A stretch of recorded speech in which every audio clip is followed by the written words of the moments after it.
आता आपल्याला पाहायचं आहे घातांकित संख्या। आता घातांकित संख्या आपण 2 चा घातांक 8 असं म्हणतो, याला म्हणतो 3 चा घातांक 2, या संख्येला म्हणतो ऋण 2 चा घातांक 4, इथे म्हणतो 5/4 चा घातांक 2। मग यामध्ये पाया कोणता आहे, तर जी संख्या आकाराने लहान असते तिचा ती असते पाया। हे पाया 2, इथे 3 पाया, इथे ऋण 2 पाया आणि इथे 5/4 पाया। तर आता मी तुम्हाला विचारते की आता पहिल्या गणितामध्ये घातांक किती आहे? म्हणून कॅमेरा कर। पहिल्या गणितात किती आहे? 8। दुसऱ्या गणितात 2। इकडे कर। त्यानंतर ऋण 2 चा घातांक 4, त्यानंतर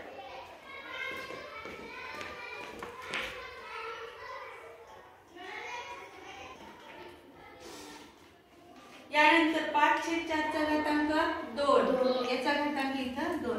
मग गुणाकार रूप म्हणजे दुसरे काही नसते तर पायाच्या वर जो घातांक असतो तेव्हा हा पाया म्हणजे इतके वेळा हे घातांक जेवढा आहे तितके वेळा हा पाया गुणिले असतो। पाया किती आहे? 2 आणि याचा घातांक किती आहे? 8। म्हणजे खालची संख्या ही वरच्या संख्येचे तितके वेळा गुणिले असते, म्हणजे हे गुणाकार रूप। म्हणजे 2 चा घातांक 8 आहे म्हणजे 2 ही संख्या 8 वेळा गुणिले राहते, म्हणून आपण इथे लिहू शकतो 2 गुणिले 2 गुणिले 2 गुणिले 2 गुणिले 2 गुणिले 2 गुणिले 2। किती झाले बघा? 1 2 3 4 5 6 7, त्याच्यानंतर गुणिले 2।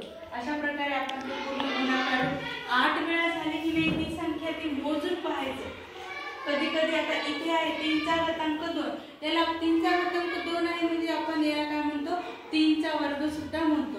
म्हणजेच ही घातांकित संख्या किती वेळा गुणिले असेल सांगा बरं, कोण सांगते? थोडंसं क्लोज कर। आता सांगा 3 चा घातांक 2 म्हणजे 3 ही संख्या किती वेळा गुणिले? ओमकार तू सांग बरं। सांग बरं कसं? 2 गुणिले 2 2 गुणिले 2 2 गुणिले 2। चुकलं। 3 गुणिले 3 गुणिले, बरोबर 3 गुणिले 3 2 वेळा। संध्याचं उत्तर बरोबर आहे। आता आपण पहिले या गणितात 3 चा वर्ग म्हणजे 3 ही संख्या 2 वेळा गुणिले 3 गुणिले 3। मग आता तिसऱ्या गणितामध्ये ऋण 2 चा घातांक 4 आहे म्हणजेच ऋण 2 ही संख्या किती वेळा गुणिले? कोण सांगेल? आता सांगा बरं मला, ऋण 2 चा घातांक 4 म्हणजे किती संख्या सांगा चला, कोण सांगल? शांबाला तू सांग बरं। ऋण 2 गुणिले ऋण 2 गुणिले ऋण 2 गुणिले ऋण 2 गुणिले। खूपच छान शांबाला, तुझं उत्तर एकदम बरोबर आहे। आता आपण लिहिलेलं आहे ऋण 2 चा घातांक 4 म्हणजे ऋण 2 गुणिले ऋण 2 गुणिले ऋण 2 गुणिले ऋण 2। तर मग आता पाहायचं आहे 5/4 चा घातांक 2 म्हणजे 5/4 ही संख्या किती वेळा गुणिले? कोण सांगेल? सांग बरं समर्थ तू। 5/4 गुणिले 5/4 गुणिले 5/4 म्हणजे 5/4 किती वेळा गुणिले? 2। व्हेरी गुड, खूप छान। समर्थचं उत्तर बरोबर आहे। आता तुम्हाला बघा पाया घातांक गुणाकार रूप समजले। आता किंमत कशी काढायची ते मी तुम्हाला समजून सांगितलं। दुसरं तिसरं काहीच नाही, खूप सोपं आहे। किंमत म्हणजे 2 संख्येचा आधी गुणाकार करायचा। 2 गुणिले 2 म्हणजे संख्येचा गुणाकार सांगा बरं किती होईल? 4। या 2 चा आता ही गुणिलेचे चिन्ह आहे म्हणून गुणिले चिन्ह जशाच तसं। या 2 चा गुणाकार 4, मग पुन्हा गुणिलेचे चिन्ह जशाच तसं। या 2 चा गुणाकार 4, मग हे गुणिलेचे चिन्ह जशाच तसं। हे 1 2 आणि हे 1 2, या दोघांचा गुणाकार म्हणजे किती? 4। मग याची तिसरी स्टेप आपण थोडंसं याच्यासाठी थोडंसं मोठं करूया कारण ते गणित मोठं आहे ना। मग या स्टेप मध्ये या 2 4 चा गुणाकार सांगा बरं। 4 गुणिले 4 म्हणजे 16, हे गुणिलेचे चिन्ह जशाच तसं। मग या 4 गुणिले 4 चा गुणाकार किती होईल? 16, म्हणजेच याचं उत्तर 16 गुणिले 16। रफ मध्ये करा बरं चला, 16 गुणिले 16। रफ मध्ये बघा मी समजून सांगते, याचं रफ आपण इथे करू। या गणिताचं रफ पहा असं करायचं 16 गुणिले 16 6 7 36 ला 6 हातचे आले 3 6 1 6 आणि 3 9 अधिक 1 6 6 1 1 1 उत्तर बघा किती आले 6 9 आणि 6 15 ला 5 आणि हात आला 1 आणि 2 म्हणजे उत्तर आलेलं आहे तुमचं 256.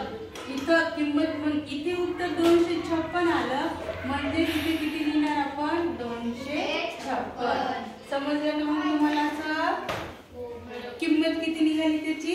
या सगळ्यांचा गुणाकार करायचा जोपर्यंत एक संख्या येत नाही तोपर्यंत येत. इथं 8 संख्या आहेत पुढे किती संख्या आल्या 4 4 वरून 2 संख्या आल्या आणि 2 संख्येतून 1 संख्या आली. एक संख्या जेव्हा आली ती संख्या म्हणजे याची किंमत असते. याची मग सांगा बरं 2 चा घातांक 8 ची किंमत किती आहे 256. आता इथे 3 चा वर्ग 2 म्हणजे 3 चा पाडा 3 कंड्या बंद म्हणा बरं किती 9 म्हणजे याची किंमत किती आहे 9. नंतर ऋण 2 4 वेळा आहे. या ऋण 2 गुणिले ऋण 2 चा गुणाकार किती 4 आणि हे किती होतील धन. ऋण ऋण काय होते धन. धन चिन्ह लिहिलेलं असलं तरी चालते. मग हे गुणिले चिन्ह जशाच तसं. या ऋण 2 गुणिले ऋण 2 चा गुणाकार 4 धन 4 येतो पण धन 4 संख्या नाही लिहिली तरी चालते. मग 4 गुणिले 4 किती होते 16 म्हणजेच ऋण 2 चा घातांक 4 ची किंमत आली 16. यानंतर बघा 5/4 चा घातांक 2 आहे म्हणजे 5/4 ही संख्या 2 वेळा गुणिली आहे. तर बघा आपण गुणाकार हे अपूर्णांकाच्या गुणाकारामध्ये आपण काय करतो अंश अंशाचा गुणाकार करतो. ते बघा 5/4 गुणिले 5/4 असा आहे.